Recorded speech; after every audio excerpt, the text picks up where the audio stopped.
kuasa. Kalaupun dia bisa menciptakan, sama pula dia juga tidak maha kuasa. Karena kalau dia menciptakan Tuhan yang lebih maha kuasa dari dirinya, dia sudah tidak maha kuasa karena sudah ada yang dia ciptakan lebih maha kuasa dari dirinya. Tetapi kalau dia tidak bisa menciptakan, dia juga tidak maha kuasa, Pak. Ini macam tulisan seperti apa ini loh, Pak? Kalau di dalam Islam, Hah? Aku mualaf. Sampai mualaf. Iya, makanya aku tanya gitu loh. Aku boleh tanya ya? Ini kan Boleh. soalnya masih tanda tanya gitu. Boleh. Aku minum boleh ya? Ini loh, kitab kan Tauratnya Kristen, terus Injilnya Kristen, Zaburnya Kristen, sama Islam itu sama atau beda? Tuhan. Ini kan belajar dulu pengenalan. Kalau emang itu ada yang benar kan nanti bisa milih yang kitab mana yang aku pilih, yang saya ikutin kan gitu. Jadi kita samakan persepsi dulu. Iman menurut Bapak apa? kalau iman sih gimana ya? Iman itu apa ya?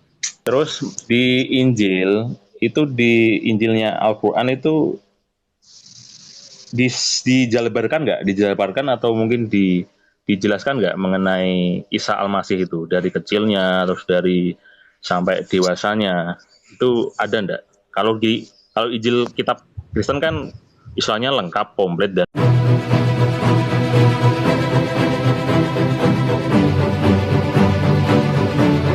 Tarjo. Tadi Pak Tarjo Kristen bilang kan. sendiri namanya Pak Tarjo.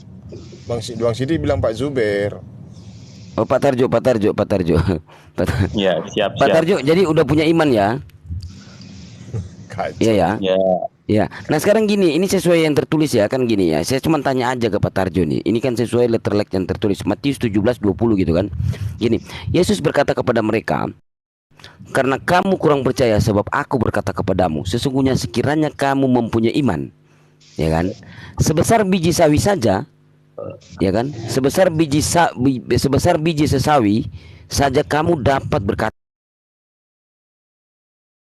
ada yang mustahil bagimu. Nah, kira-kira Pak, kalau Bapak sudah mempunyai iman kan sebesar biji sawi saja, Bapak ini kan bisa memindahkan gunung loh. Ini sesuai yang tertulis.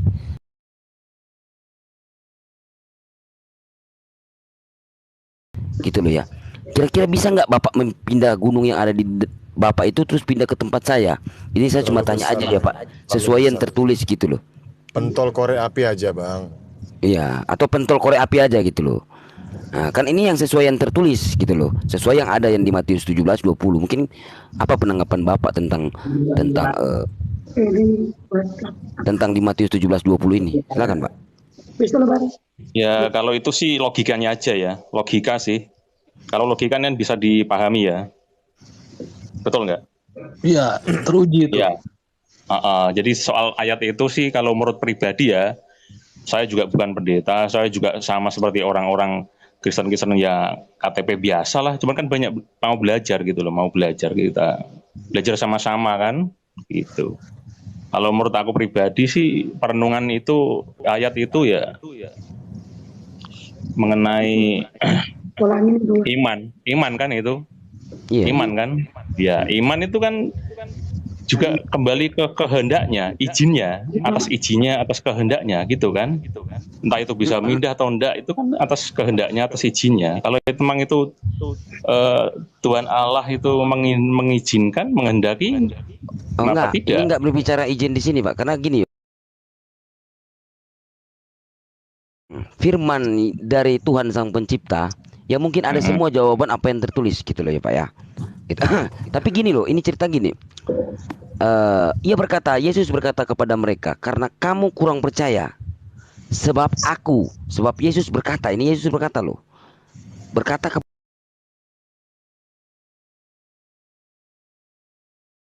kepadamu, ini Sang Tuhan juga ini. Dijelaskan Bang, kurang percaya berarti imannya masih sedikit, masih lebih kecil lagi dari biji sawi. Nah, silakan. Begitu. Karena ini kan kalau di Yohanes 17 ayat 3 utusan, tetapi oke lah Bapak, saya ikut. Yesus itu Tuhan kan? Nah, oke, saya ikut. Jadi Yesus berkata kepadamu, sesungguhnya sekiranya kamu mempunyai iman. Sudah mempunyai iman kan? Nah, walaupun ini sebesar biji sawi saja, kamu dapat berkata kepada gunung ini, pindah dari tempat ini ke sana, maka gunung ini akan pindah dan takkan ada yang mustahil bagimu. Ini bagi dirimu karena kamu sudah mempunyai iman. Dikatakan Iya kan? dikatakan mustahil berarti itu bisa terjadi. Nah, Kalau itu pasti terjadi. dan takkan ada yang mustahil, berarti pasti dong ini terjadi. Pasti terjadi. Itu loh, Pak. Seandainya memang Bapak mungkin bukan mungkin, seandainya tidak bisa memindah gunung atau sebatang macis aja ya, korek, ya mungkin Bapak tidak punya iman. Begitu kalau dari literasi yang tertulis. Berarti gitu. berarti Anda tidak selamat karena keselamatan itu didasarkan oleh iman. Iman. Gitu, Pak. Berarti itu bukan iman, tetapi naluri mempertahankan identitas diri dan kelompok saja. Di Lukas 1:37, saya kasih juga analogi ya, konteks ya. Tidak ada mustahil bagi Tuhan. Nah, tidak ada mustahil bagi Tuhan ini dikatakan bisa menjadi manusia, bisa menjadi apapun. Tidak mungkin. Setelah ditanya sama teman-teman Kristen, bisa nggak Tuhan menjadi batu, Tuhan menjadi pohon, atau Tuhan menjadi kotoran? Katanya bisa gitu loh, Pak. Itu yang suku yang Miris.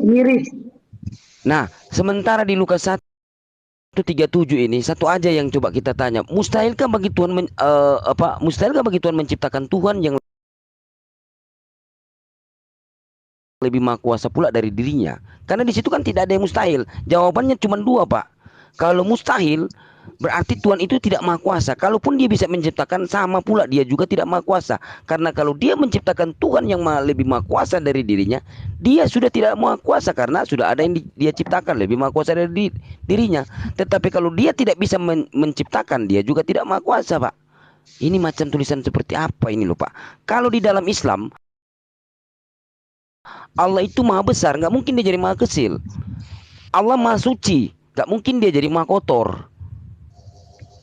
Gitu loh. Sementara kalau di dalam kekristenan mengatakan bahwasanya Tuhan bisa menjadi manusia loh. Sifat manusia itu apa, Pak? Tidur, makan, buang air, apa segala macam gitu loh. Di mana letak kesucian juga? Firman adalah Allah. 1 Yohanes 1:14, Allah telah menjadi manusia karena firman adalah Allah. Allah adalah firman. Yohanes 1:14, firman itu kan menjadi manusia, berarti firman ini kan firman adalah Allah. Allah ini telah menjadi manusia. Bagaimana mungkin, Pak? Bagaimana mungkin sang pencipta yang maha suci kok bisa jadi manusia? Di mana letak kesuciannya itu? Jadi beragama itu, Pak, seharusnya membuat kita berakal sehat. Benar, karena ini nanti berkaitan dengan interaksi kita antar manusia. Nah, kalau sudah jelas identifikasinya, maka kita berinteraksi pun jadi bagus gitu. Misalnya contoh, ada identifikasi tentang Tuhan, ini konsepnya seperti ini, kemudian manusia. Nah, kalau itu sudah nggak jelas, misalnya Tuhan menjadi orang, Tuhan bisa menjadi pohon, Tuhan bisa menjadi patung, ini nanti kan bisa klaimnya kemana-mana gitu. Oh, ini Tuhan saya, jangan begini, jangan begitu, misalnya begitu. Karena di sana udah nggak jelas lagi yang mana yang mesti disembah, yang mana yang mesti disucikan, yang mana mesti diagungkan, dan mana yang sebenarnya karakternya itu berguna untuk kita secara untuk kehidupan dan berinteraksi antar kita manusia, misalnya perekonomian, misalnya pendidikan dan segala macamnya begitu. Sama halnya Tuhan itu membawa kita berakal sehat, misalnya juga dia harus bisa hadir di tataran praktis kita. Contohnya lagi, orang yang makan gorengan 3, kemudian dia bilang cuman 1 dan bayar 1, maka ini nanti akan merugikan tukang gorengan begitu. Jadi harus jelas identifikasi itu, karena itu berkaitan dengan kehidupan praktis kita. Yang mau tidak mau, pasti kita akan berinteraksi dengan orang lain, dan itu membutuhkan kepastian, objektivitas, membutuhkan kepastian, identifikasi gitu. Agar kita tidak simpang siur, tidak merugikan satu sama lain. Nah, begitu sederhana Pak Tarjo.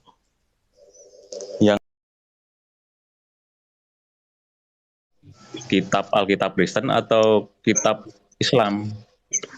Asadu, Karena saya bertanya. asadu, Hah? asadu. Ya jelas Islam.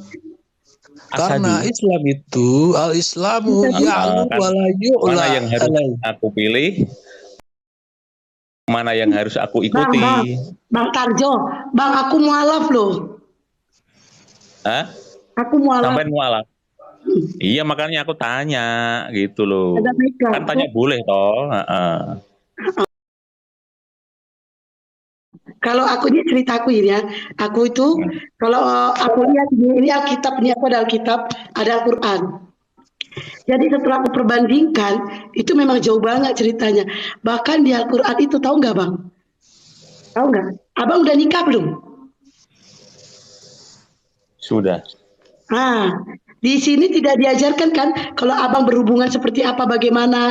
Terus abang kalau berhubungan nih berhubungan nih. Hari ini hari Sabtu berhubungan.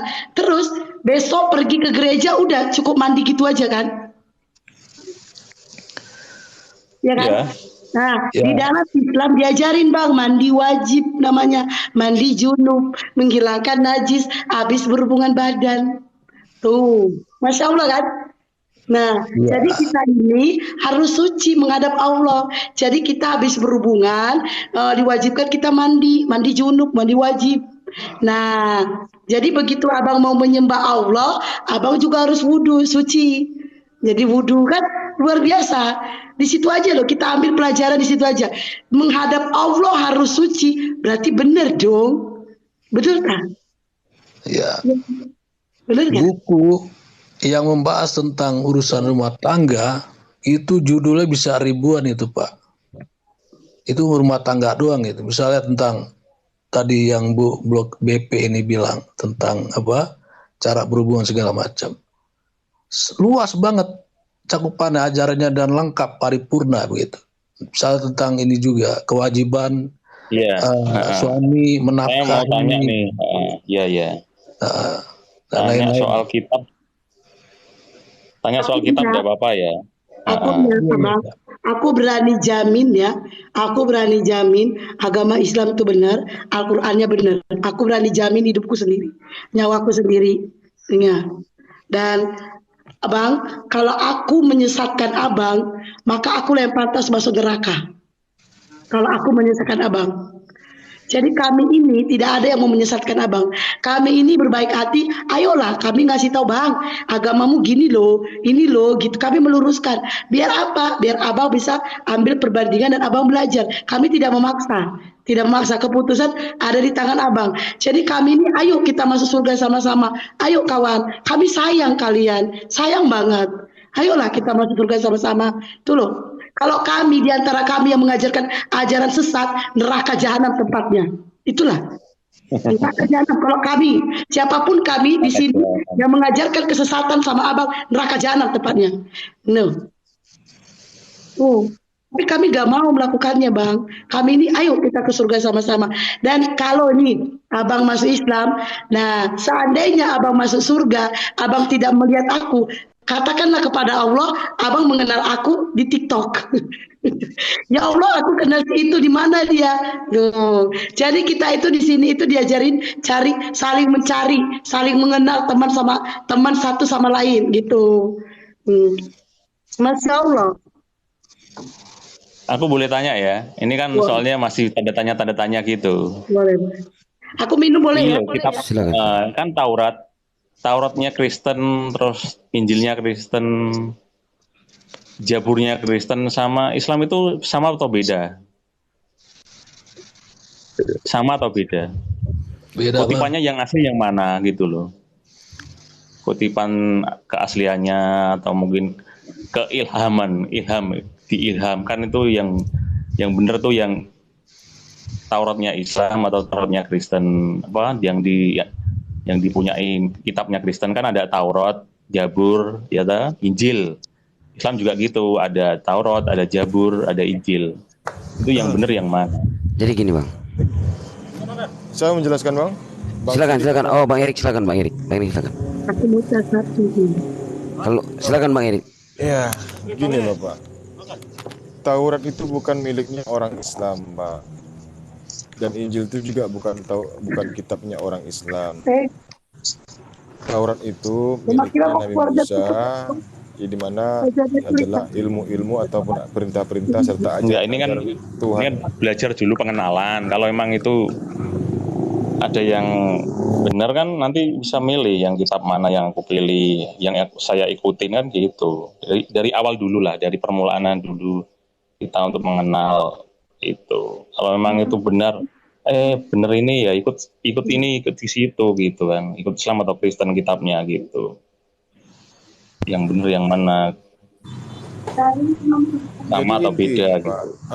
Intinya ini diwahyukan awalnya itu melalui Nabi Musa alaihissalam, di mana Tuhan memberikan kepada Nabi Musa alaihissalam itu berupa perintah, 10 perintah yang kita ketahui, yaitu kita sebut juga hukum-hukum Taurat. Kurang jelas Bang, kurang jelas ya, suaranya kurang jelas. Hukum-hukum Taurat, Pak, Taurat. Jadi di mana? Iya, maksudnya gini loh, kutipan dari isi kitab antara kitab Tauratnya Islam, kitabnya Tauratnya Kristen, Injil dan Jabur, kan itu kutipannya tuh itu Taurat yang bukan mana miliknya, gitu. Taurat itu bukan miliknya orang Islam, Pak. Kita ini diwariskan oleh baginda Nabi Muhammad SAW, itu kitab sucinya Al-Quran.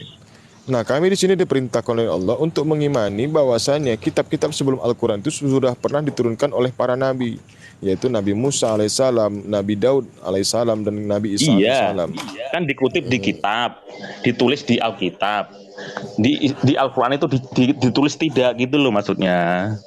Oh, kalau hukum-hukumnya ada, hukum dari 10 hukum perintah Taurat itu ada, Pak, di Al-Quran. Cuman terpisah-pisah, tidak satu, tidak menyatu, tidak berurutan. Kenapa? Iya. Ya memang itu, Pak. Memang seperti itu Al-Quran itu. Jadi gini, Bang Erik, saya tambah sedikit ya. Jadi gini, seperti yang dijelaskan tadi, bahwasanya kita mempercayai kitab-kitab sebelumnya. Nah, jadi gitu ya. Jadi kita itu mengimani kitab-kitab sebelumnya yang diturunkan kepada nabi-nabi sebelum Nabi Muhammad gitu loh. Nah, di dalam Quran surah Al-Isra ayat 2 ginilah bunyinya ya. Dan kami berikan kepada Musa kitab Taurat, dan kami jadikan kitab Taurat itu petunjuk bagi Bani Israel dengan firman, janganlah kamu mengambil penolong selain Allah. Ya kan? Nah, dari situ baru kita masuk ke dalam ajaran isi pokok kitab Taurat. Jangan ada padamu Tuhan lain di hadiratku, jangan membuat patung ukiran, dan jangan pula menyembah patung karena aku Tuhan Allahmu, ya kan? Jangan kamu menyebut Tuhan Allahmu dengan sia-sia. 4. Ingatlah akan hari Sabat, ya. Ya, jadi gini, terus Zabur ya. Jadi kita mengimani kitab-kitab yang pernah diturunkan kepada nabi-nabi sebelum Nabi Muhammad, gitu loh. Nah, tetapi untuk yang sekarang, Pak, maaf kata ya, kalau untuk yang sekarang, karena apa? Di dalam Al-Quran sudah menjelaskan bahwasannya mereka merubah kitab itu dengan tangan mereka sendiri, dan mereka mengatakan bahwasanya itu dari Allah. Di dalam Quran itu ada, nanti saya bacakan ya dalilnya. Dan terbukti di dalam Yeremia 8 ayat 8, pena palsu telah merubah. Di dalam Lukas 1:1-3, kitab itu, yang kitab sekarang ini kitab kanon, kitab penyelidikan dari Theophilus. Theophilus itu orang banyak. Oke lah. Saya baca di dalam Quran. Mazmur satu lagi, Bang. Mazmur 119 nomor 126. Jadi perubahan-perubahan itu, Pak, memperkosa Taurat juga gitu loh. Jadi bukan berarti sudah tidak ada lagi, ada memang, tetapi sudah banyak yang dirubah, Pak, gitu loh. Seperti yang di dalam Al-Quran surah Al-Isra ayat 55, dan Tuhanmu lebih mengetahui siapa yang ada di langit dan di bumi. Sesungguhnya telah kami lebihkan sebagian nabi-nabi itu atas sebagian yang lain, dan kami berikan Zabur kepada Daud.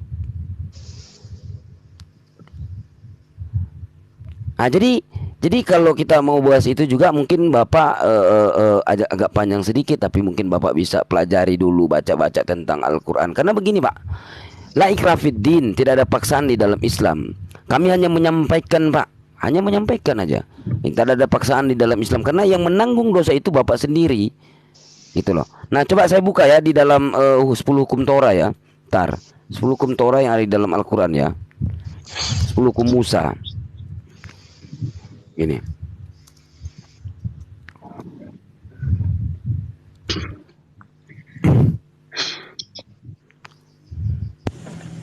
Al-Baqarah 255, Al-Imran 18, Al-Ikhlas.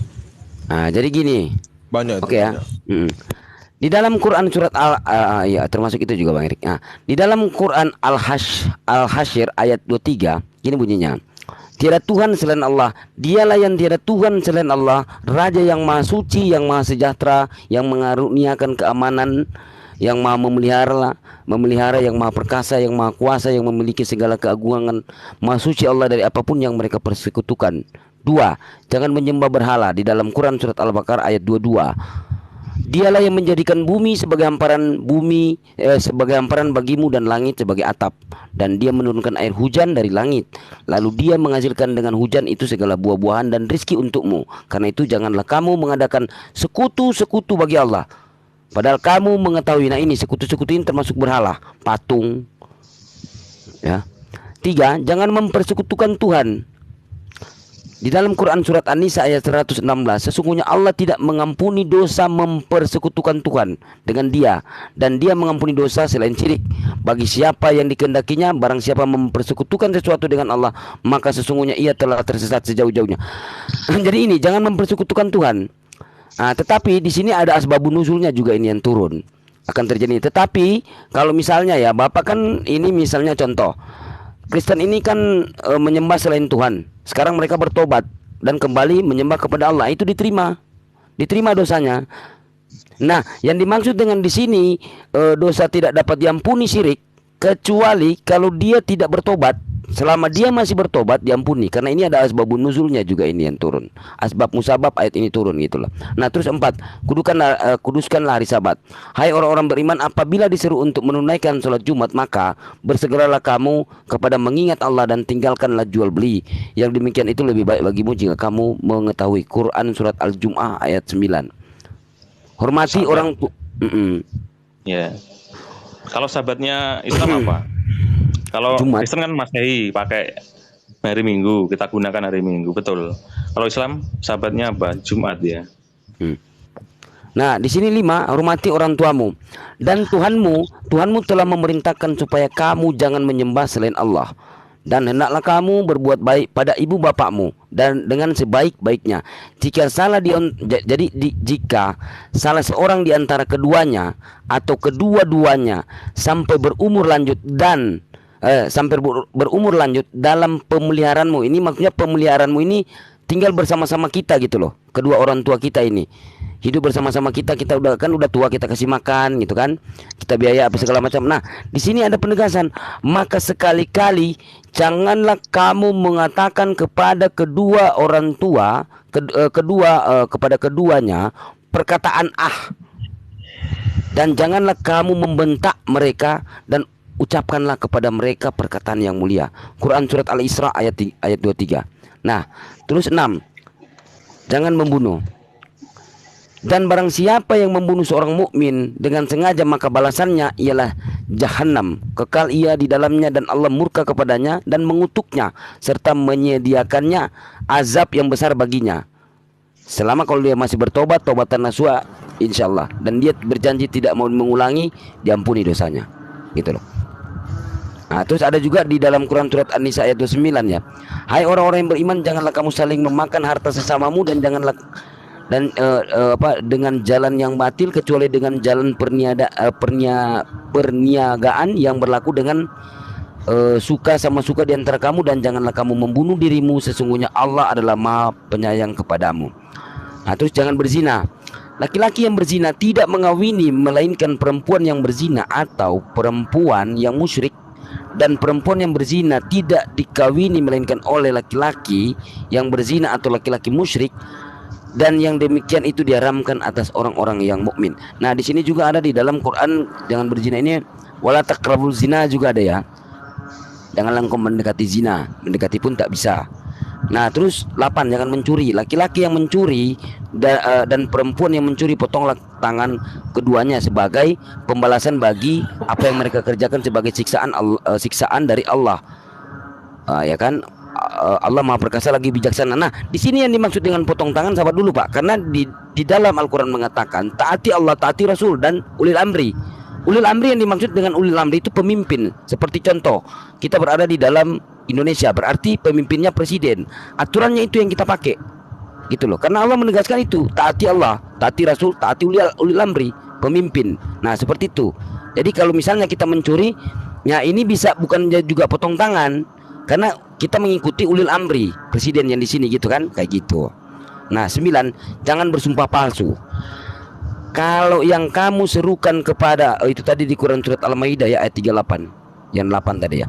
Nah, jangan bersumpah palsu. Kalau yang kamu serukan kepada mereka itu keuntungan yang mudah diperoleh dan perjalanan yang tidak seberapa jauh, pastilah mereka mengikutimu. Tetapi tempat yang dituju itu amat jauh terasa oleh mereka, maka mereka akan bersumpah dengan nama Allah. Jikalau kami sanggup, tentulah kami berangkat bersama-samamu.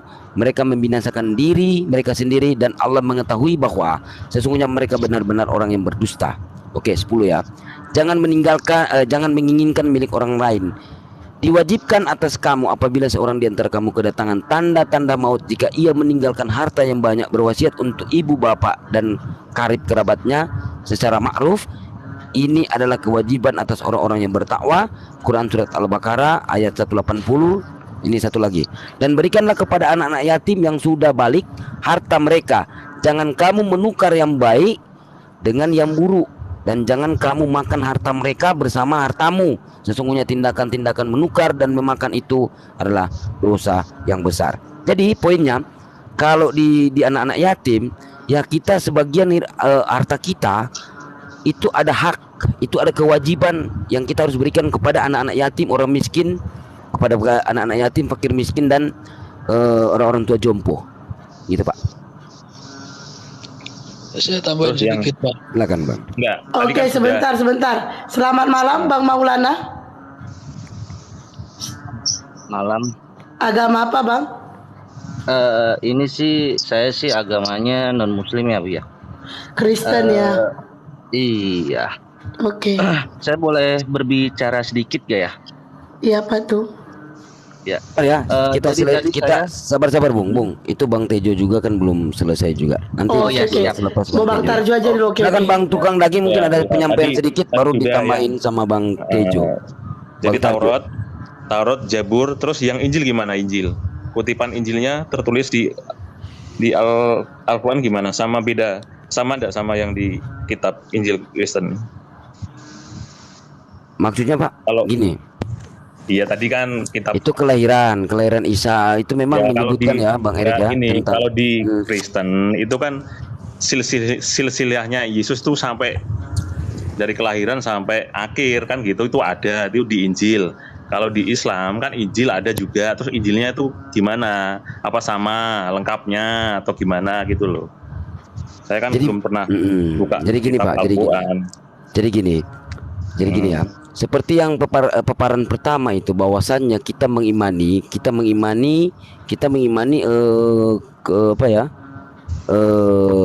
kitab-kitab yang diturunkan kepada nabi-nabi gitu ya. Nabi-nabi terdahulu. Ya. Iya, percaya. Itu kan harus percaya dulu. Gini, tertulis terus disampaikan, kita baru bisa mengimani kan? Iya, percaya Pak. Iman, coba saya tanya, kita samakan persepsi dulu. Iman menurut Bapak apa? Kalau iman sih gimana ya? Iman itu apa ya? Iman itu ada di dalam hati sih soalnya. Iya, kalau dalam iman itu kita percaya Pak. Percaya bahwasanya Allah pernah menurunkan nabi-nabi terdahulu sebelum Nabi Muhammad, gitu ya. Dan menjelaskan ada mereka membawa kitab gitu loh. Istilahnya wahyu dari Allah gitu loh. Seperti itu, kitab Musa gitu kan, atau Daud, atau Nabi Isa gitu loh. Nah, jadi menceritakan di situ Pak. Tapi kalau untuk detailnya, maaf kata ya Pak, saya lebih menekankan gini loh. Al-Quran bukan kitab sejarah. gitu ya. Al-Quran itu bukan kitab sejarah. Itu salah satu Jadi gini, contoh. maksudnya begini loh. Ya tadi Silakan, Mas. dilanjut. Maksud Bapak ini, Nah, tadi ya, maksud yang tadi lo, yang Injil tadi ada lo. nggak kutipan, ada nggak kutipan dari Injil itu, kutipan dari ayat-ayat di Injil itu ada di Al-Quran. Nah, Itu gitu lo maksudnya. Iya, saya sudah tangkap. Coba Bapak buka Markus 12 nomor 29. Di situ apa katanya? Dengarlah hai orang Israel, Tuhan Allah kita, Tuhan itu Esa. Lalu ini ada korelasinya dengan Al-Quran di surah Al-Maidah ayat Baik, ke-72. Hai Bani Israel, sembahlah Allah Tuhanku dan Tuhanmu. Di salah satunya, Pak.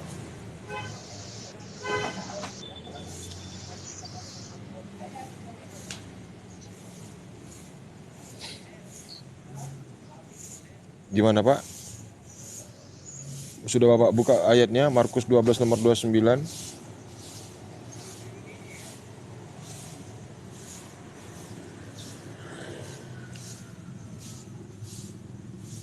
Bapak?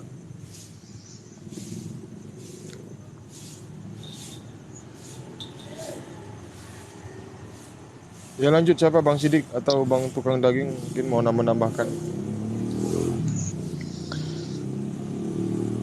Jadi mungkin ada mau sampaikan dulu Pak Tijo. Oh iya.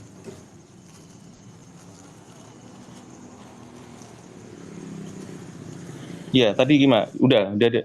Soal tadi Injil yang ada di Al-Quran sama Markus yang di 12 nomor 29. Hai wahai bangsa Israel, sembahlah Tuhan kuat dan Tuhanmu.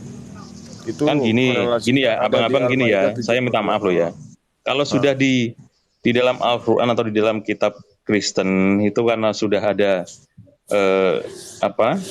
kebenaran alurnya lah istilahnya. Oh, kitab ini yang sesuai keasliannya atau mungkin bisa memilih ini kitab Injil atau Alkitab, Al-Quran atau Alkitab Kristen.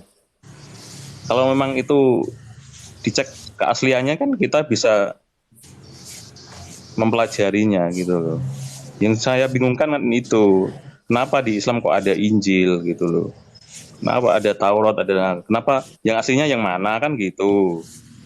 Begini loh Pak, Al-Quran ini bukan perintah Tuhan, bukan hanya Al-Quran saja Pak. Jadi sebelum Allah menurunkan Al-Quran, ya Allah tadi kan sudah dikatakan Bang Sidik atau Bang Zubair bahwasanya Kitab yang dinamakan Taurat, Zabur dan Injil itu sebelum Al-Quran itu sudah ada, dan itu hukum-hukumnya semua sama Pak. Hukum yang dibawakan oleh Allah diberikan oleh Allah kepada Nabi Musa alaihissalam dan juga kepada Nabi Isa alaihissalam itu sama Pak. Cuman yang bedanya mereka membawa syariat yang berbeda. Nah, syariatnya itu kenapa berbeda? Karena sesuai dengan kapasitas ataupun sesuai dengan kekuatan ataupun fisik dari umat para nabi tersebut. Contoh kalau kepada Nabi Musa alaihissalam. Nah, umatnya Nabi Musa alaihissalam dengan umatnya Nabi Isa dengan umatnya Nabi Muhammad itu berbeda-beda kondisi fisiknya, Pak. Mentalnya juga berbeda-beda. Itu harus kita pahami dulu. Mental mereka ini semua berbeda. Umatnya Nabi Musa, umatnya Nabi Isa atau Yesus, umatnya Nabi Muhammad SAW itu berbeda-beda fisiknya. Nah, kalau kita dicontoh, kalau kita ini Pak, kita ini adalah umatnya Nabi Muhammad SAW. Yang di mana kita ini orangnya lemah. Nah, kalau di zamannya Nabi Musa, Allah memerintahkan kepada Nabi Musa alaihissalam itu sholat itu Pak 1 hari 50 waktu. Nah, kita umatnya Nabi Muhammad diperintahkan sholat itu 5 waktu. Nah, terkait dengan Nabi Isa itu tidak tertulis. Tapi intinya di Matius 4 nomor 1 dan 2, Yesus itu berpuasa selama 40 hari 40 malam. Berarti di situ murid-muridnya juga murid-muridnya yang mengikuti ajaran Yesus itu pasti melakukan hal itu, Pak. Nah, bagaimana kalau seandainya perintah puasa 40 hari 40 malam itu diperintahkan kepada kita, ya, tentu kita tidak akan sanggup untuk melakukannya. Nah, jadi intinya kesimpulannya Setiap peraturan-peraturan ini perintah Allah, kalau peraturan Allah itu tetap sama, cuman syariatnya yang berbeda yang dibawa oleh para nabi, tergantung dengan komposisi umatnya masing-masing, gitu Pak. Bapak bisa memahaminya? Hmm. Jadi gitu Pak siapa Pak Sutarjo. Karena gini, kalau Bapak juga harus mencari Injil yang dibawakan Yesus dengan bahasa Aramaik, bahasa ibunya, mana Injil itu? Sementara yang Bapak pegang sekarang kanon Pak, 4 Injil kanon. Dan di situ pun sudah ada Taurat, Musa, Mazmur Daud, sama surat-surat Paulus, sama 4 Injil kanon. Nah, di situ kalau memang Bapak mengatakan bahwasanya yang Bapak pegang sekarang kitab yang dimaksud dengan Injil, perkataan baik, Injil itu artian kabar baik dari Yesus, dari Isa. Nah, yang jadi pertanyaan Pak, di situ kok di situ sudah ada punyanya orang Yahudi Pak, Taurat sama Mazmur. 5 kitab perjanjian lama yang punyanya orang Yahudi. Sama pula surat-surat Paulus Pak. Nah, itu di mana kalau Bapak mengatakan itu hanya tok dari Injil Yesus yang Bapak bawakan itu, ya yang Bapak pegang itu, lah gimana ceritanya Pak? Di mana Tuhan mengatakan, Sang Pencipta mengatakan bahwasanya inilah dariku yang Bapak pegang sekarang, inilah dariku yang sudah digabungkan antara Taurat, Mazmur, Daud sama Musa sama yang apa pula sudah di kanon, terus tambah juga surat-surat Paulus, di mana juga legalitas Paulus. Yesus mengatakan dia itu rasul dan Sang Pencipta itu mengatakan dia itu rasul, sementara surat-surat Paulus pun dipakai Pak di situ. Jadi diimani sama orang Kristen. Begitu loh Pak. Nah, seperti di dalam Al-Quran gini, di dalam Al-Quran itu kita mengimani sebelum Nabi Muhammad, Nabi terakhir itu ada nabi-nabi yang pernah diutus Allah Subhanahu wa taala Sang Pencipta ini. Di mereka itu ada nabi-nabi yang membawa kitab gitu loh. Yang membawa tentang seperti teman saya yang jelaskan tadi, syariat-syariat gitu loh Pak. Nah, yang menyempurnakan syariat itu, yang menyempurnakan syariat itu, hukum-hukum yang ada di dalam nabi-nabi terdahulu. Nah, itulah Nabi Muhammad sallallahu alaihi wasallam. Seperti contoh menyempurnakan tentang hukum-hukum, contoh mahram, muhrim. Mahram, muhrim itu mungkin gini, contohnya gini. Misalnya, maaf kata ya Pak, mungkin Bapak bisa jujur, di dalam aturan Bapak, mertua Bapak yang perempuan, nggak ada mungkin aturan Bapak untuk tak ada larangan untuk menikahi mertua Bapak, sang perempuan yang mertua Bapak, atau anak tiri perempuan. Misalnya Bapak menikahi pasangannya itu janda, dia memiliki anak tiri perempuan, udah besar pula juga. Nah, di situ maaf kata ya Pak, tidak ada yang setahu saya larangan untuk menikahi anak tiri. Tetapi kalau di dalam Islam itu ada larangan-larangan di situ, itu jadi mahram kita. Apabila kita sudah nikah sama ibunya, walaupun ibunya sudah mati, kita nggak bisa menikahi anak itu, anak tiri kita. Itu udah sama seperti anak kita. Karena itu ada larangan, haram hukumnya Pak. Beda halnya kalau kita beda hal. Anak angkat boleh, anak angkat boleh. Ya. Saya nggak bicara gini. Saya nggak bicara anak angkat dek. Host, saya berbicara tentang anak tiri yang dibawakan dengan apa namanya? Ibunya. Kalau kita nikah sama ibunya, terus kita belum sempat bersentuhan, ibunya mati, nah itu boleh. Sebelum sempat ya ini ya kita udah nikah ya, tetapi sebelum kita misalnya contoh kita nikah siang pagi nih, kita dalam perjalanan ketabrak, misalnya ibunya mati, meninggal. Nah, anaknya yang anak tiri ini udah besar, udah misalnya udah 20 tahun atau 25 tahun. Nah, kalau memang itu ya itu bisa, karena kita belum pernah bersetubuh dengan ibunya, udah meninggal. Tetapi kalau kita udah pernah berhubungan dengan ibunya nggak bisa. Itu ada hukum-hukumnya gitu loh Pak. Itu salah satu contoh untuk menyempurnakan syariat hukum-hukum yang ada. Begitu Pak. Itu dimaksud dengan penyempurnaan. Silakan Mungkin Bang. dari saya Pak terakhir Pak Silakan. mungkin ya. Perihal yang saya sampaikan tadi kepada Bapak, bahwasannya umatnya Nabi Musa itu berbeda dengan umatnya Nabi Isa, dan berbeda juga dengan umatnya Nabi Muhammad SAW. Nah, terkait dengan hal itu, contoh seorang guru SMA mengajarkan anak SD, di mana guru SMA ini mengajarkan pola-pola tentang atau metode belajar tentang SMA, tentu murid-muridnya yang SD tidak akan mampu untuk memahaminya, itu sudah pasti, Pak. Nah, ini sama halnya dengan yang saya sampaikan tadi, di mana pada saat umatnya Nabi Musa ini secara langsung diberikan hukum sebanyak 10 perintah atau 10 commandment, maka mereka ini tidak sanggup untuk melakukannya, untuk mengerjakannya yang diajarkan oleh Nabi Musa alaihissalam.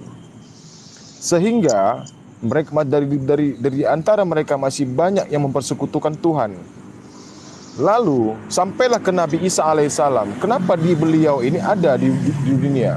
Kenapa beliau ada diturunkan? Karena hal ini masih sama. Karena di zamannya itu orang-orang di zaman itu masih mempersekutukan Tuhan itu, Pak. Ya, paham. Masih mempersekutukan Tuhan itu. Sehingga itu. turunlah Nabi Isa alaihissalam dari hanya di bangsa Israel untuk mencari domba-domba yang tersesat.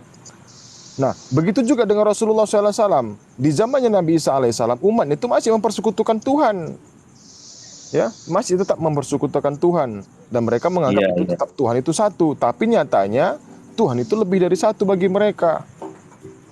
Datang Rasulullah SAW membawa akidah, membawa syariat, membawa ajaran yang mengajarkan bahwasanya apa kata Allah di dalam Al-Quran. Allah ini memberikan wahyu kepada Rasulullah SAW, lalu disampaikan kepada kita, dan kami membacanya, dan kami di situ membacanya. Apa kata Allah di surah At-Taha 14? Innani anallah la ilaha illa ana fa'buduni wa aqimis sholata li zikri. Aku ini adalah Allah, kata Al-Quran. Itu yang disampaikan kepada baginda Nabi Muhammad kepada kami. Ini loh, Al-Quran ini mengatakan seperti ini. Inilah kata Allah. Ya, disampaikan kepada sahabat-sahabatnya, begitu juga sampai kepada kami. Ini dikatakan Allah. Inilah aku Allah, kata Allah.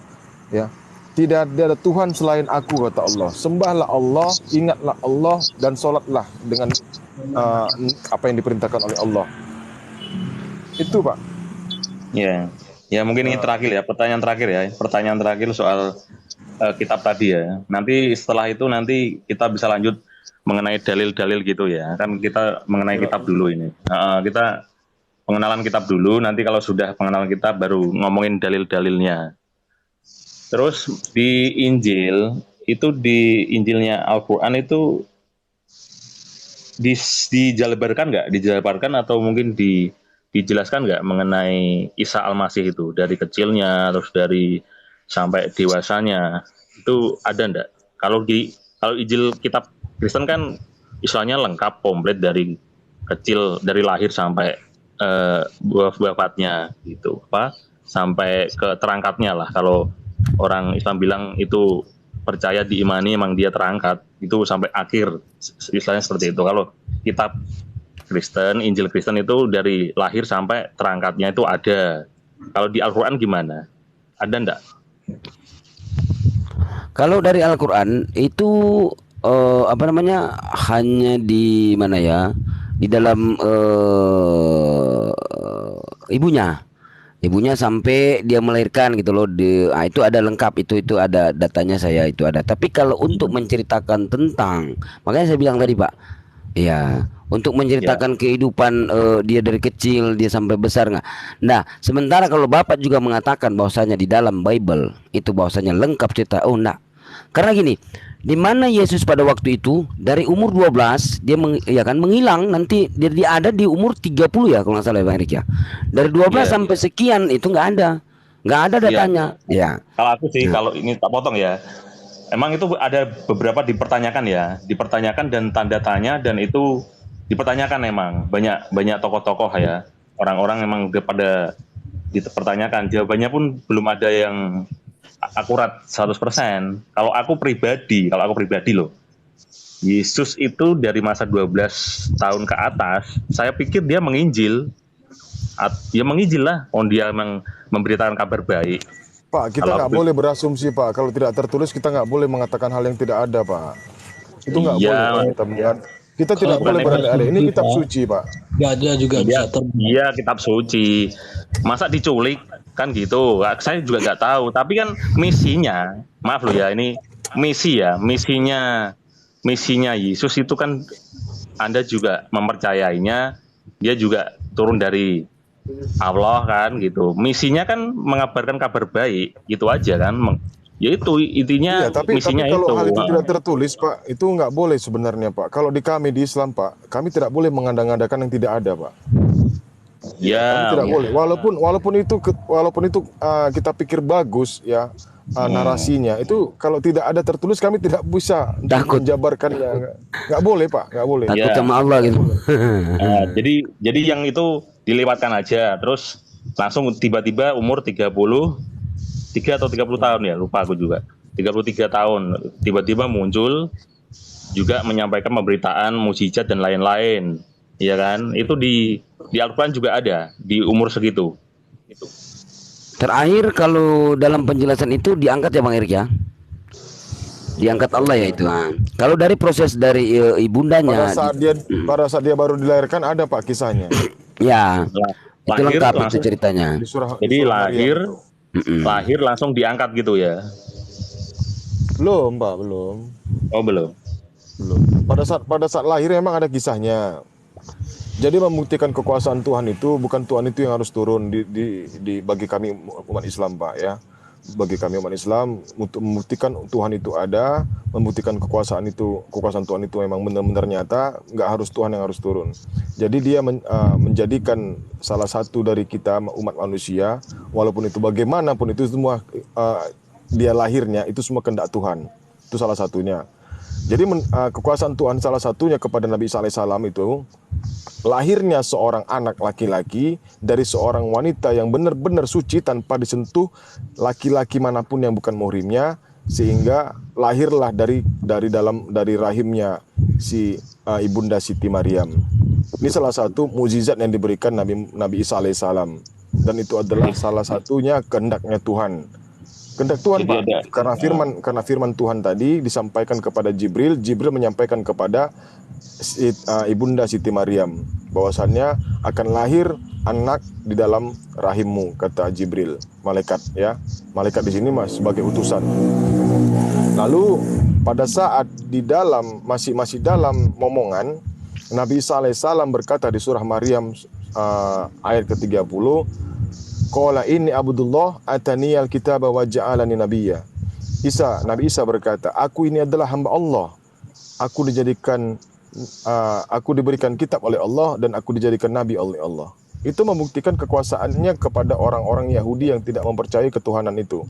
Nah, ini sebagai bukti, Pak, bahwasannya apa kata di sejarahnya, di hadisnya, kalau kalian tidak percaya silahkan silahkan kalian bertanya kepada anakku.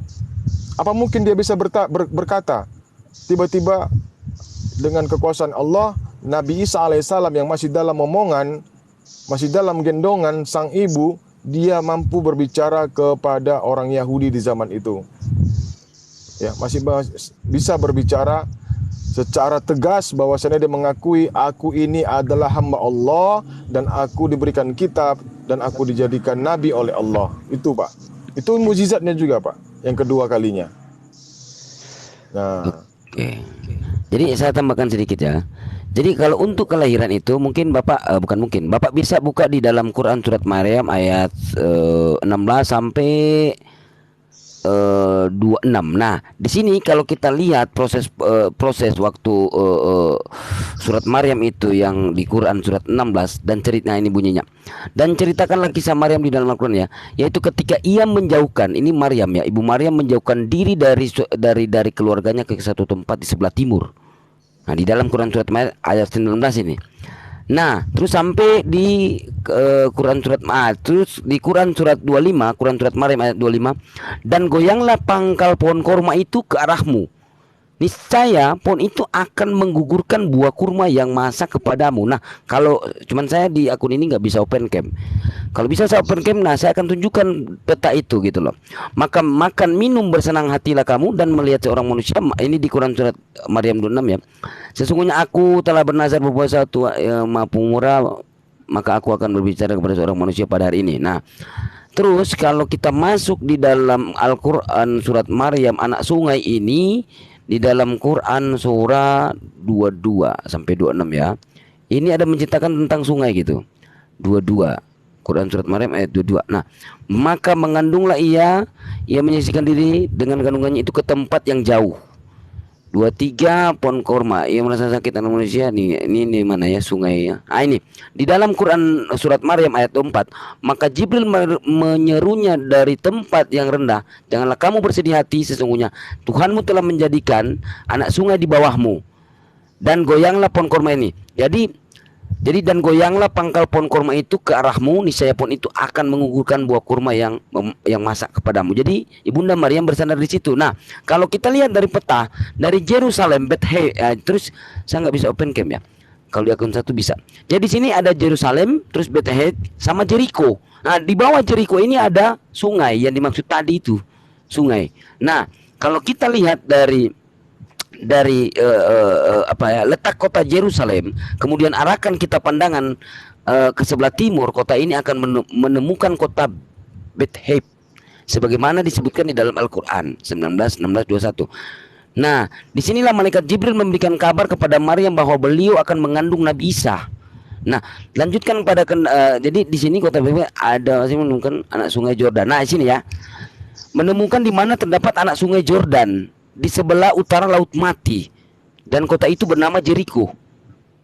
Nah, kalau kita masuk di kota pohon korma gini ya, gini dari kota Yerusalem ke timur tengah akan sampai ke kota Bethlehem, kemudian jauh timur lagi akan sampai ke kota Jericho. Lalu adakah deskripsi lain mengenai pohon korma seperti disebut di dalam Al-Quran, kisah penciptaan Isa Al-Masih? Nah, kalau kita buka di dalam Hakim 1 ayat 16, keturunan Hobab, ipar Musa, orang Keni itu maju bersama-sama dengan Bani Yehuda dari kota pohon korma ke padang gunung Yehuda di tanah Negeb dekat Arad. Lalu mereka menetap di antara penduduk di sana. Jadi kota pohon korma ini ada emang di dalam perjanjian lama. Hakim 1 nomor 16. Jadi di situ, cuman saya nggak bisa open cam ya, karena kalau di Hakim 1 bisa. Begitu Pak, untuk menceritakan kelahiran Musa. Nah, sekarang yang jadi pertanyaan di dalam kekristenan, bahwasanya Isa itu dilahirkan di kandang domba. Sekarang coba ada enggak dalilnya dia dilahirkan di kandang domba? Nggak ada. Nah, coba tunjukkan dalil kalau Yesus itu lahir di kandang domba. Mana dalil yang tertulis dia di kandang domba? Nggak ada. Setelah melahirkan, Diketik aja, diketik di YouTube coba. Enggak Pak, enggak ada. Enggak ada. Coba Bapak ketik aja. Kalau ada Bapak coba paparkan ke saya. Bapak ketik aja coba di mana kandang domba yang tertulis. Pada saat dia sudah melahirkan Maria ini, ya, Bunda Maria ini, si anak tadi diletakkan di atas palungan. Berarti ada tempat lain yang tidak disebutkan. Gitu Pak. Begitu juga dengan kelahirannya Nabi Isa alaihissalam di dalam Al-Quran. Dia hanya mengalami kesakitan pada saat berada di bawah pohon kurma. Jadi ada rahasia ilahi di sini Pak, yang tidak bisa, yang diantara kedua agama ini tidak bisa mengambil kesimpulan. Kalau saya tidak berani Pak mengambil kesimpulan. Di Bible juga saya tidak berani mengambil kesimpulan. Tapi intinya si anak ini tadi sudah lahir, lalu dia diletakkan di atas palungan. Bukan dia lahir di dalam kandang. Coba saya bisa open cam. Host, bisa saya izin turun, saya ganti akun host. Usah balik-balik lagi. Iya. Host sayang belum tidur ya? Belum. Kirain tidur ya. Ntar ya saya ganti akun ya. Nanti saya bisa open cam. Pakai sayang pula itu. Ya, gini. Halo. Ya, silakan. Jadi Iya. gini ya. Jadi benar ya, berarti Islam pun ya. Islam itu ya kenapa? Mengimani kalau memang benar-benar memang menjelaskan Yesus atau dibilang Ini Pak, mengimani kalau memang saya potong ya Pak ya, Pak salah Tarjum, ini maaf ya. ini sekali lagi ya. Ya, silakan. Suaranya mantul ya. Sebenarnya sih antara silsilah dari Nabi Isa dan Yesus itu sebenarnya jauh berbeda Pak. Jadi kalau misalnya memang pada pokok intinya itu pasti nggak bakal ketemu. Mau sampai hari kiamat ke-10, ke-11 itu pasti nggak bakal ketemu Pak pokoknya. Karena Nah, benar Bang, dari benar. silsilah Masalahnya begini dari Bang. ah, ah, Izin Bang, saya potong. Maaf, saya potong iya, Bang. Bentar, Maaf Bang. satu-satu dulu. Enggak Maaf, gini. maaf. Kalau memang benar, kalau diambil dari silsilah, kalau kita paksakan Iya. dari Bible Matius Siapa 1. dulu? Ya, enggak gini, kalau kita paksakan kita ambil dari Bible Matius 1 hingga 16 ya. Matius 1 nomor 1 hingga Matius 1 nomor 16 itu tidak ketemu karena ya di situ dikatakan maaf ya bahwasanya Nabi Isa atau Yesus di situ keturunannya Daud ya. Dikatakan juga di Bible itu Yesus ini adalah anak Daud. Tapi kalau kita tarik dari Matius 1 sampai 16 itu terakhir jatuhnya di Yusuf. Apakah Yusuf menabur sperma di dalam rahimnya Maria hingga melahirkan Yesus? Ya, Tentu jadi- tidak. Tentu tidak, Ya, Bang. Enggak, enggak. bentar, Bang. Tentu tidak kan, bukan. Tentu tidak, Bang. Tapi nyatanya di Matius 1 nomor 16 itu dikatakan Yusuf itu adalah orang tuanya Yesus. Jadi sampailah sanadnya tadi ke Daud. Itu dipaksakan, Pak. Nah, sementara kalau kita ketahui Yusuf ini ya Daud ini dari silsilahnya kemana, Pak? Dari istrinya Huria, Pak, yang diambil Daud. Maaf, diambil Daud, istrinya Huria. Berarti ya maaf banget. Daud ini melakukan hal yang tidak senonoh kepada istrinya Huria dengan arti kata berzina. Sehingga melahirkanlah namanya Yusuf. Kalau itu dipaksakan kepada Yesus, maka maaf banget Pak, Yesus ini adalah keturunan dari zina. Tapi itu tidak Pak, ya? Tidak. Coba Saya dibaca potong, Pak. sekali Tadi lagi. turunannya Daud siapa Pak? Tadi yang Bapak bilang. Yusuf.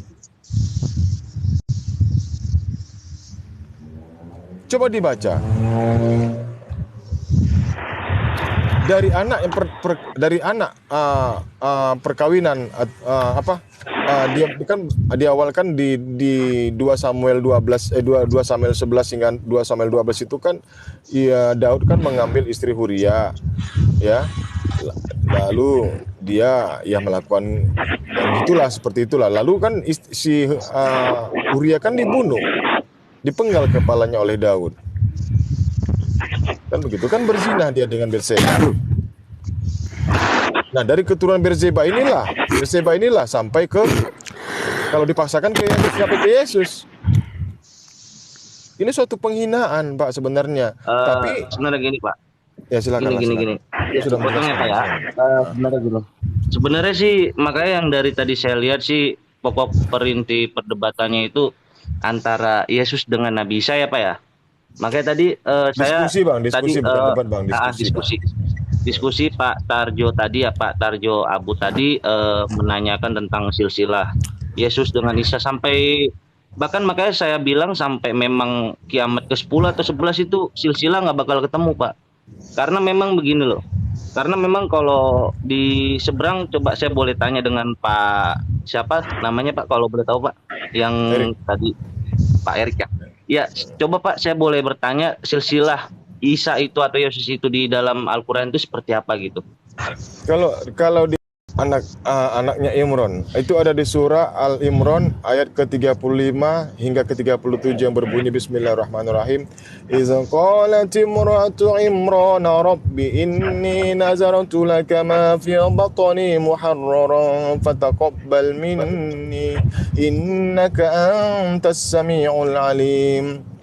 فلما وضعتها قالت رب إني وضعتها أنثى والله أعلم بما وضعت قالت رب إني وضعتها أنثى والله أعلم بما وضعت وليس الذكر كالأنثى وإني سميتها مريم وإني يعيذها بك وذريتها من الشيطان الرجيم فتقبلها ربها بقبول حسن وأنبتها نباتا حسنا وكفلها زكريا وكفلها زكريا كلما دخل عليها زكريا المحراب وجد عندها رزقا قال يا مريم أنى لك هذا قالت ومن عند الله moderator atau إن الله admin يرزق من يشاء بغير حساب صدق الله العظيم. Itu ada di surah Al-Imran 35 dan 37. Silakan Abang baca terjemahannya. halo cek Nah, di situ ya, di situ kalau jelas. dibacain Makanya- Al-Quran ini kan makanya- tahu ayatnya. Makanya tadi gini loh. Makanya tadi saya bilang Kita pakai mau dalil, sampai Bang. kapan Kita gitu. pakai dalil. Iya, Kita pakai iya, dalil, Bang. benar, Diskusi benar. pakai dalil Makanya biar enak. kita Gimana harus mau kita harus diskusi? menghargai juga Pak Tarjo Diskusi yang gitu loh. Jadi sehat itu ya. benar Pada kita intinya harus menghargai gitu. juga gitu loh, karena kan tadi kan saya bertanya silsilah tentang Isa dalam Al-Quran seperti apa gitu. Makanya tadi kan Pak Erik kan menjawab. Jadi gini loh Pak, mau sampai kapanpun, makanya yang saya bilang kalau misalnya memang diperdebatkan mulu sampai kiamat ke-11 atau 10 itu nggak bakal habisnya Pak gitu loh. Makanya, Bang. didiskusikan. Makanya gini loh. begini, yang salah di mana di sini, Bang, kitabnya? Tadi kan sudah Iya, saya makanya gini paparkan loh. bahwasannya Jadi di gini Matius loh. 1 nomor 1 hingga sampai 16 ini nggak sampai sebenarnya ke Yesus, Bang. Tapi ini sampainya ke Yusuf terakhir atau ke Yosef. Tidak dia tidak sampai ke Bunda Maria. Tidak sampai ke Bunda Maria, Bang. Coba memahami dulu, Bang, di situ. Dia jatuhnya ke Yosef. Yusuf berarti kalau memang dijatuhnya ke Yusuf, Yusuf ini berarti pernah menabur sperma ke dalam rahimnya Bunda Maria. Gitu loh, Bang. Coba Abang dibaca Matius 1:16-nya lah dulu, Bang. Matius Terakhir 1 itu ya. di Yusuf, Bang. Iya, itu terakhirnya di Yusuf, Bang. Sementara tidak ada hubungan sama sekali kan antara Yusuf dan Yesus. Tidak ada darah, Bang, situ, Bang. Tidak ada campur darah di situ. Seharusnya yang kita ambil itu, kita tarik itu dari keturunannya, dari ayahnya siapa, Bunda Maria ini, siapa ayahnya Bunda Maria di sini. Itu yang harus kita ambil, Bang, di situ. Itu yang harus dicari sama teman-teman Kristen. Kalau kita sudah jelas, dia anaknya Imron. Ya Yusuf lah, Yusuf. Benar kan, Bang? Yusuf kan, Bang? Itu Bible Anda yang bilang, bukan saya, Bang. Tidak mungkin, Bang. Yusuf berhenti dari situ, sudah. Iya, berarti Yusuf kan? Terakhir Iya. Yusuf. Benar Ya, kan, itu Pak? Yusuf. Nah, sudah. Ya dari mana berhenti bisa toh. diambil silsilah? Mulailah Contohnya orang Batak. ada Orang Batak. mujizat. Contoh orang Batak. Mujizatnya Si Yusuf ini bermarga kelahiran nenggolan. Yesus. Ya, si Yusuf ini bermarga nenggolan. Contoh kalau kita ambil Saya turun dulu ya. Ini biasanya- suara saya mantul deh. Kok Enggak, pecah, Pak. Bang? Enggak, bagus. Bagus, Pak, Jadi bagus. gini, jadi gini loh. Kalau Bapak bilang tadi menanam sperma itu sebenarnya salah, karena memang kan Maria kan nggak ada satu keturunan dengan. Ya, tapi makanya, Pak, itu dipaksakan, Pak, bahwasanya Yesus ini adalah keturunan dari Yusuf. Yusuf ini sampainya kemana? Sampainya ke Daud, Pak. Makanya kalau seandainya itu dipaksakan kepada Yusuf, berarti berarti Yesus ini adalah bin Yusuf. Artinya Yusuf ini membuahi siapa? Membuahi Bunda Maria. Rahimnya Bunda Maria. Tapi kan itu Kok tidak, Pak. membuah? Ya enggak Ya, dong. Yusuf kan itu tapi kan kan keturunan Nabi juga, Pak. Gini loh, Pak. Yusuf kan keturunan Nabi juga. Nabi siapa? Nabi Abraham. Nabi Abraham punya anak seorang Ishak. Gitu loh. Jadi makanya saya bilang tadi, kalau misalnya memang diperdebatkan sampai abad ke-11 nggak bakal ketemu, karena Bapak kan Masa gini Bapak- loh, nggak masa gini, Abang gini, nggak ngerti, gini. Bang. Abang nggak ngerti yang saya Bukan. paparkan ini. enggak, bukan nggak ngerti loh. Dari Jadi gini, silsilah gini, Yesus gini. itu terakhir itu di mana? Di Yusuf. Bukan di Maria. Kalau tadi di Maria kita terima, ini sampainya di Yusuf, Pak. Memang salahnya Sampai kalau di sampai di Yusuf. Yusuf kenapa itu? Itu kan bukan Itu tidak anak termasuk- bukan anak Bil bukan anak Bang. Yusuf itu. Bukan anak Bukan Yusuf anak kan siapa? itu Yesus. Bukan anak Yusuf. Loh berarti kalau anak Yusuf berarti sesuai dengan Matius 24:25 dong. Loh, sekarang begini, kalau Loh. misalnya memang jatuhnya tadi yang di surat Al-Quran tadi, kalau Isa itu anak siapa tadi yang Bapak bilang? Anaknya Imron. Bunda Maria. Nah, itu anaknya Maryam tadi. Nah, Maryam itu mempunyai bapak Imran. seorang siapa tadi? Namanya Imron. Al Imran. Iya, namanya Imron. Sayyidina Imron. Nah, sampai dia ke garis keturunannya Harun. Iya, di Al-Quran tidak menyebutkan dia bertunangan, tapi kalau di dalam apa namanya, di dalam Bible itu tertulis, malah pun tertulis begini, dia mengambil Maria sebagai istri. Nah, dia sudah menikah dengan Maria ini, ibunda Maria, tetapi Yesus belum lahir. Kalau di Al-Quran, Nah. Bunda Maria ini, Bang, dijaga kesuciannya, sehingga satu-satunya nama perempuan yang di dalam Al-Quran itu cuman Bunda Maryam, Bunda Siti Maryam, karena dia terjaga kesuciannya. Nah, begitu. Bible Ini itu apakah mungkin sudah mengambil seorang istri, terus Yesus ini belum lahir, gitu loh. Dan dia sama Maria sudah suami istri loh ini. Halo. Ini harusnya kan satu-satu dulu lah, nanti dijelaskan, nanti dijawab gitu loh. Iya benar Pak. Coba Bapak jelaskan namanya dulu. Diskusi. Tadi kita sudah paparkan. Simbang Maulana tadi bersikeras bahwasanya Yesus ini dari Daud. Tapi ternyata kalau kita cek di Matius 1 silsilahnya Yesus ini cuman putusnya sampai di Yusuf. Ya. Kalau seandainya dia tadi putusnya di Maria, lalu ke Yesus itu bisa Pak, kita terima, nggak ada masalah. Tapi masalahnya Yusuf ini terakhir Pak. Nah baru dikatakan inilah silsilahnya kan begitu. Nah kalau kita tarik ke atas dari Yusuf ini, Yesus ini berarti kalau dipaksakan, Yesus ini berarti anak hasil dari keturunan zina yang sudah dilakukan oleh Daud dan Betseba. Istrinya Huria yang diambilnya di 2 Samuel 11 nomor 11 dan 2 Samuel nomor 12 pasal 12. Nah, ini kan suatu fitnahan, Pak, sebenarnya. Begitu juga yang dikatakan begitu juga dengan Maria, itu fitnahan, Pak, sebenarnya. Kalian mengatakan Bunda Maria ini adalah wanita suci, tapi nyatanya dia berhubungan dengan laki-laki. Bedanya di Al-Quran, dijaga kesuciannya, tidak pernah berhubungan laki-laki manapun, kecuali yang bukan muhrimnya. Kalau orang tuanya nggak ada masalah, laki-laki kan orang tuanya nggak ada masalah. Iya. Di Al-Quran tidak menjelaskan, tidak ada mengatakan bahwa dia bertunangan, dia nggak ada. Dijaga Tetapi di kesuciannya, Pak.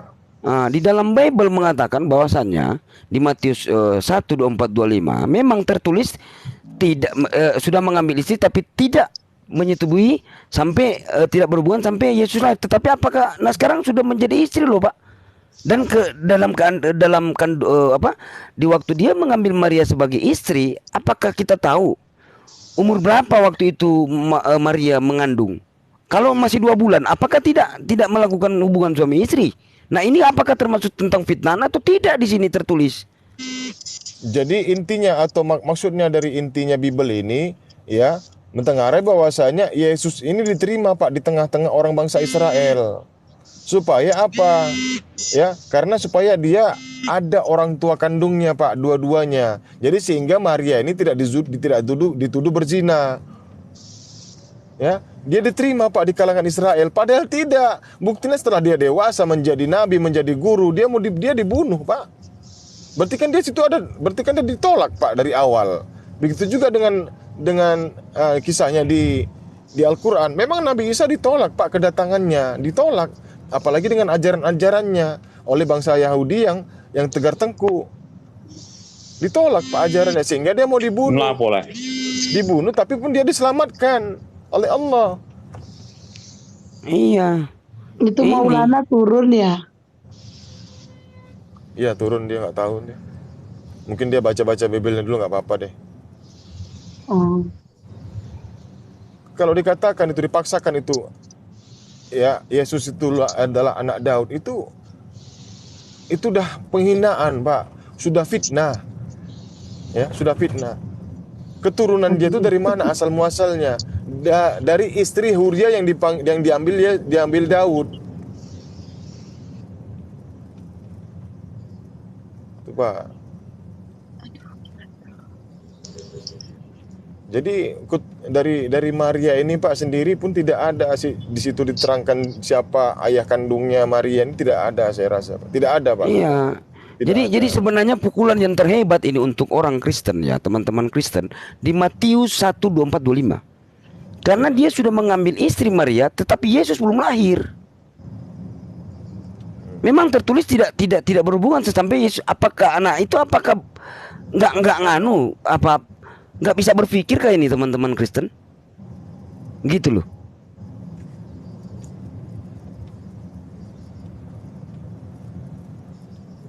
Nah, coba sebagai kita laki-laki kan. Nah, di situ kalau Maria masih umur 6 bulan kandungannya. Halo Mbak Admin, saya undur dulu ya. Tadi saya sudah chat. Oke, besok dilanjut lagi. Oke, iya Oh ya, Pak. silakan Pak, silakan. Yang agama Kristen yang berdiskusi, minta permintaan ya. Kita juga baca Bible, walaupun kita Islam, kita Muslim, kita juga baca Bible. Kami di sini mencari kebenaran yang benar-benar haknya kita. Hak kita ini mencari kebenaran, bukan mencari pembenaran. Kita sebagai umat manusia, yang mana kita ini adalah segala apa perbuatan kita itu yang kita tanggung sendiri. Makanya kita masing-masing mencari hak kita. Untuk kemudian nanti apa? Untuk kemudian nanti pada saat penghakiman yang kita berhadapan langsung dengan Tuhan, kita bisa menjawabnya.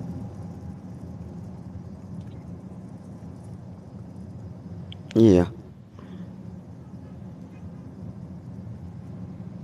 Kalau kita percaya dengan hari kebangkitan, tentu Tuhan itu akan menginterogasi kita selama kita hidup di dunia. Siapa yang kau sembah? Siapa nabimu? Aku sudah menurunkan nabi kepada dirimu. Siapa nabimu? Coba kau jelaskan. Aku sudah tahu. Coba kau jelaskan kepada aku, katanya. Tidak ada nabi. Ada nabi. Matius, Lukas, Yohanes, Markus, itu nabiku. Oh, selesai kau. Tapi kalau tadi kau katakan itu adalah nabimu siapa? Nabi Isa atau Yesus? Mungkin kau bisa masuk dalam surga. Tapi itu bukan kalian ditanya. Ya, itu yang ditanya orang Israel di zamannya Nabi Isa. Karena dia hanya diutus kepada bangsa Israel, tidak lari kemana-mana. Yang agama Kristen yang mau diskusi, minta permintaan. Kalau nggak kita libas aja host ini.